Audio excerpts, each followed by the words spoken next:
Kaisar Agung Seni Bela Diri Bab 747.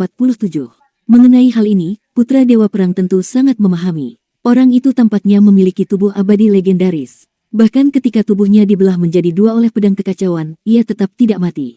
Dengan mengorbankan dirinya untuk melukai lawan, ia berhasil menjebak dan menghabisi putra Kaisar Hong Yun.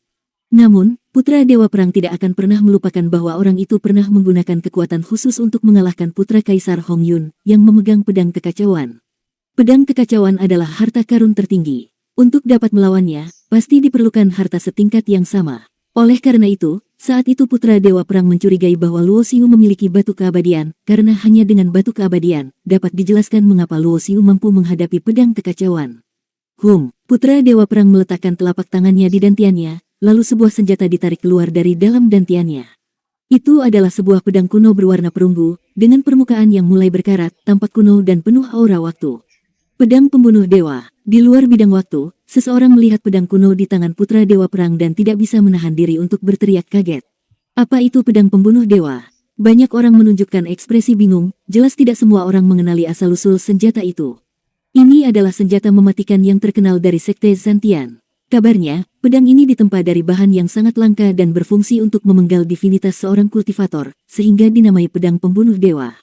Meskipun pedang pembunuh dewa hanya senjata tingkat raja, kekuatannya jauh lebih menakutkan daripada banyak senjata tingkat dewa. Ini membuat siapapun gemetar ngeri. Mati kau, Putra Dewa Perang berteriak, dan pedang pembunuh dewa di tangannya menebas dengan kecepatan yang luar biasa. Luo Xiu mengangkat tangannya, mengeluarkan bintang kuno dewa dan bentrok dengan pedang pembunuh dewa dengan dentuman keras. Seketika, percikan api menyebar. Tubuh fisik Putra Dewa Perang yang kuat memukul mundur bintang kuno dewa hingga terlempar. Sementara itu, serangan jiwa yang tajam dan kuat dari pedang pembunuh dewa menembus bintang kuno dewa dan langsung menuju ke lautan kesadaran Luo Xiu. Namun, lautan kesadaran Luo Xiu telah berubah menjadi alam semesta berbintang. Dengan teknik penyempurnaan jiwa yang tercatat dalam kitab kuno, lautan kesadarannya menjadi sangat kokoh dan tidak dapat ditembus. Serangan jiwa dari pedang pembunuh dewa yang mengerikan bagi orang lain sama sekali tidak berpengaruh pada Luo Xiu. Bahkan, serangan itu tidak mampu menembus pertahanan lautan kesadarannya. Dengan teknik darah leluhur dewa, dari 10.800 pori-porinya mengalir keluar darah sejati naga, membentuk kekuatan darah yang sangat kuat. Kekuatan itu berkumpul menjadi sebuah tangan besar yang langsung menyelimuti tubuh Putra Dewa Perang. Teknik darah leluhur Kaisar Iblis kuno. Ekspresi Putra Dewa Perang berubah tajam. Bagaimana mungkin teknik agung suku iblis ada pada seorang manusia? Meskipun bingung, gerakan Putra Dewa Perang tidak melambat. Ia mengangkat pedang pembunuh dewa di tangannya untuk menebas tangan besar itu. Telang, sebuah tombak menusuk, berbenturan dengan pedang pembunuh dewa. Tangan besar darah menghantam Putra Dewa Perang, membuatnya terlempar. Putra Dewa Perang menyadari bahwa lawannya telah dua kali bertahan dari serangan pedang pembunuh dewa tanpa terpengaruh oleh serangan jiwa pedang itu. Krek, sebuah tangan yang bersih muncul, menggenggam tombak naga merah gelap. Sosok Luo Xiu bergerak cepat melalui jalur yang dibuka oleh pedang kekacauan, langsung menuju Putra Dewa Perang yang terlempar. Luo Xiu tahu bahwa dengan perlindungan baju zirah tingkat raja, sulit untuk melukai atau bahkan membunuh Putra Dewa Perang dengan cara biasa. Luo Xiu menusukkan tombaknya, dengan bayangan reinkarnasi muncul di belakangnya. Tombak itu membawa kekuatan hukum reinkarnasi yang sangat kuat. Telang, pedang pembunuh dewa terlempar. Dengan hukum reinkarnasi yang mendukung, kekuatan tombak Luo Xiu jauh melampaui dugaan Putra Dewa Perang. Apakah ini kekuatan batu keabadian? Wajah Putra Dewa Perang berubah drastis. Ia sadar kekuatan ini jelas bukan milik lawannya, melainkan berasal dari harta karun. Sebenarnya, hukum dari batu keabadian tidak bisa digunakan untuk menyerang. Luo Xiu memanfaatkan kekuatan hukum reinkarnasi yang tidak lengkap. Putra Dewa Perang memuntahkan darah, baju sirah tingkat raja yang sudah rusak terkena pedang kekacauan kembali terluka parah. Tubuhnya hampir tertembus, darah mengalir deras. Melalui jalur pedang kekacauan, Putra Dewa Perang terlempar keluar. Di luar, tidak ada yang berani mendekat untuk menantang Luo Xiu. Pada saat yang sama, pewaris Gunung Yuanxi yang telah mendekati bunga Tiandao merasakan ancaman dari belakang. Ia segera menggigit ujung lidahnya dan menyemburkan darah esensial, mempercepat gerakannya untuk meraih bunga itu. Melihat ini, Luo Xiu membakar darah esensialnya sendiri tanpa ragu, mengaktifkan kekuatan hukum reinkarnasi, keabadian, dan waktu. Dengan kecepatan sayap dewa, ia melaju untuk mengejar. Pendeta muda itu tidak menyangka Luo Xiu mampu menahan pengaruh bidang waktu. Saat ia hampir mencapai bunga Tiandao, Luo Xiu juga berhasil mendekat, mengulurkan tangannya untuk meraihnya. Tiba-tiba, pemuda itu memegang batang dan daun bunga Tiandao, sementara Luo Xiu menggenggam bunga 9 kelopak yang sedang mekar di atasnya. Hampir pada saat yang bersamaan, Luo Xiu dan pemuda itu menyerang satu sama lain tanpa ampun. Dalam situasi seperti ini, siapapun yang menyerang melakukannya dengan penuh kekuatan dan tanpa belas kasihan. Disertai dengan suara ledakan keras, bunga Tiandao akhirnya terbelah menjadi dua bagian karena perebutan tersebut. Luo Xiu berhasil mengambil bunga 9 kelopak, sementara pemuda itu membawa pergi batang dengan 5 daun dao. Tinggalkan daun dao itu, Luo Xiu berteriak dengan suara lantang. Dalam keadaan membakar darah esensialnya, auranya menjadi sangat kuat. Meskipun hanya memiliki tingkat kekuatan Dewa Langit tingkat 9, auranya setara dengan seorang penguasa dewa pada tahap akhir. Pemuda itu, yang merasakan aura dari tubuh Luo Xiu, terkejut dan segera berbalik untuk melarikan diri. Serahkan daun dao, aku akan membiarkanmu hidup. Jika tidak, jika aku berhasil menangkapmu, aku pasti akan membunuhmu.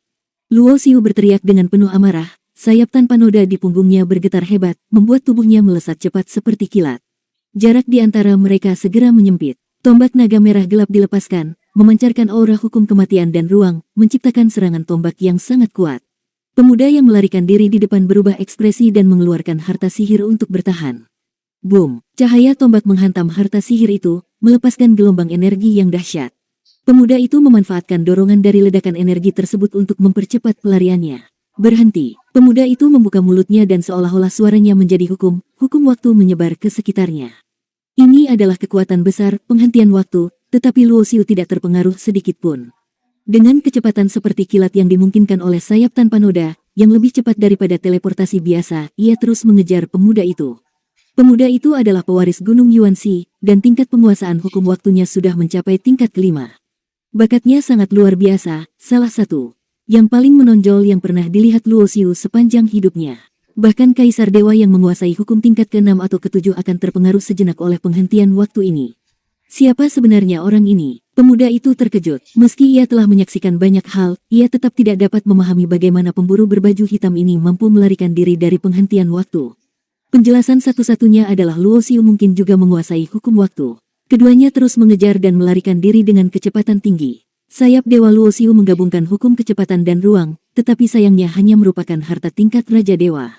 Sementara itu, pemuda itu menggunakan harta tingkat dewa tertinggi untuk melarikan diri, membuatnya tetap menjaga jarak yang cukup dari Luo Xiu. Orang ini terlalu kuat, mustahil ada seseorang seperti ini di dalam 3000 dunia besar. Apakah dia berasal dari 8 dunia tertinggi? Pikir pemuda itu dalam hati. Meskipun 8 dunia tertinggi hampir sepenuhnya terputus dari 3000 dunia besar, sesekali ada pemuda berbakat yang datang untuk berlatih melintasi dunia.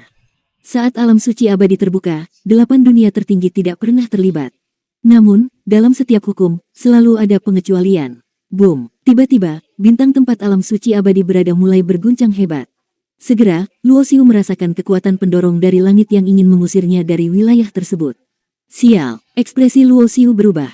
Ia tidak menyangka alam suci abadi akan menghilang pada saat seperti ini. Haha, sampai jumpa nanti, teman. Pemuda itu tertawa sambil menatap Luo Xiu dengan tatapan penuh gairah, menargetkan bunga 9 kelopak di tangan Luo Xiu. Suatu hari nanti, aku akan merebut kembali bunga 9 kelopak itu. Pemuda itu tidak melawan kekuatan pendorong dari bintang. Tubuhnya segera lenyap, terpindahkan keluar. Pada saat itu, Luo Xiu ingin kembali ke Shen Bingyu, tetapi tidak mungkin. Ia hanya sempat membawa Qian Yun keluar dari dunia internal tubuhnya sebelum kekuatan bintang tiba-tiba meningkat, memindahkannya dengan paksa. Pandangan Luo Xiu melintasi ruang dan waktu dengan cepat berubah. Mungkin hanya sedetik berlalu, tetapi juga terasa seperti ribuan tahun. Ketika penglihatannya kembali normal, ia sudah berada di luar alam suci abadi. Aura yang familiar muncul di sisinya. Luo Xiu menoleh dan melihat Ji Xuankong. Jelas, begitu Luo Xiu keluar, Ji Xuankong langsung menemukannya. Keduanya bertukar pandangan, tanpa berkata apapun, seolah segalanya telah dipahami. Ji Xiaoxi masih berada di dunia internal Luo Xiu. Karena kuota transportasi awal hanya 10 orang, Ji Xiaoxi tidak termasuk. Jika diketahui oleh penguasa Pavilion Tianlu bahwa Luo Xiu mampu membawa seseorang masuk, itu akan menjadi masalah besar. Lagi pula, hanya mereka yang menguasai dunia internal sempurna, sebuah teknik rahasia yang legendaris, yang mampu menyimpan makhluk hidup di dalam dunia internal mereka. Di mana yang lainnya? Ketika Luo Xiu keluar, para penguasa dewa seperti penguasa Pavilion Tianlu bertanya dengan penuh harap. Namun, setelah menunggu lama, tidak ada orang lain yang keluar dari alam suci abadi. Wajah para penguasa dewa menjadi suram. Apakah ini berarti selain murid Ji Xuankong, semua orang lainnya telah tewas di dalam alam suci abadi? Bocah, Apa yang sebenarnya terjadi? Para penguasa dewa mengelilingi Luo Xiu, melepaskan tekanan besar dengan tatapan mengintimidasi. Untuk mengirim orang ke alam suci abadi, setiap sekte besar telah mengeluarkan sumber daya yang besar. Jika para murid berbakat mereka mati di sana, kerugian yang ditanggung akan sangat besar. Bersambung.